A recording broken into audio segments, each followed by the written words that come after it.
جب شیطان اللہ تعالیٰ کی بارگاہ سے مردود قرار پایا تو اسے جنت سے دور کر دیا گیا۔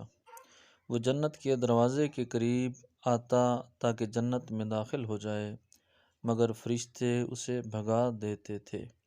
وہ جنت کے جانوروں کے پاس جاتا تھا تاکہ مخفی طریقے سے اسے جنت میں پہنچا دیں، لیکن ان میں سے کوئی بھی یہ کام کرنے پر راضی نہیں ہوتا تھا، یہاں تک کہ وہ سانپ کے پاس آیا جو جنت کے باہر گھوم رہا تھا۔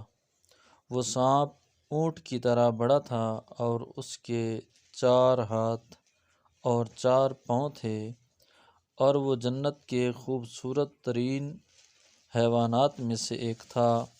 شیطان نے کہا، مجھے اپنے منہ میں چھپا لے تاکہ فرشتے مجھے نہ دیکھ سکیں اور مجھے جناب آدم علیہ السلام تک پہنچا دے۔ ان کی ملاقات کا شوق مجھے بےتاب کیے جا رہا ہے۔ میں ضمانت لیتا ہوں کہ آدم علیہ السلام کی اولاد تجھے کوئی نقصان نہیں پہنچائے گی، اور تو میری پناہ میں اس کے شر سے محفوظ رہے گا۔ سانپ نے قبول کر لیا اور شیطان کو اپنے منہ میں چھپا کر جنت میں پہنچا دیا۔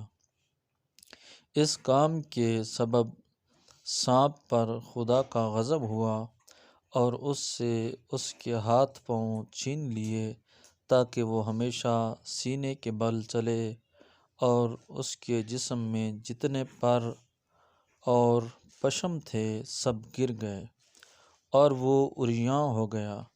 اور سانپ کے منہ میں شیطان کے قرار پانے کے سبب اس کے دانتوں میں زہر پیدا ہو گیا۔ جب سانپ شیطان کو حضرت آدم علیہ السلام اور جناب حوا کے سامنے لایا تو شیطان نے سانپ کے منہ سے آواز نکالی۔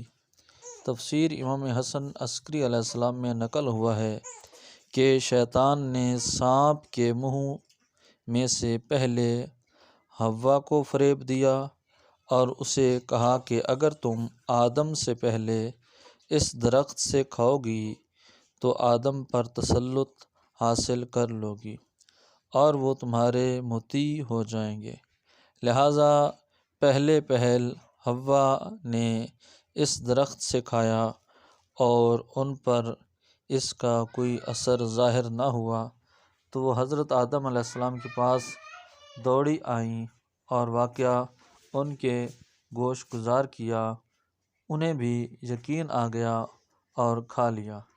شیطان سانپ کے منہ میں ان سے گفتگو کر رہا تھا اور حضرت آدم علیہ السلام یہ گمان کر رہے تھے کہ سانپ ان سے باتیں کر رہا ہے۔ شیطان نے حضرت آدم و حوا کے سامنے قسم کھائی کہ میں آپ کا خیر خواہ ہوں اور ہرگز آپ سے خیانت کی نیت نہیں رکھتا۔ اس نے جناب آدم علیہ السلام سے کہا کہ اگر اس درخت سے کھا لو گے تو ہمیشہ زندہ رہو گے اور موت تمہارے پاس نہیں آئے گی۔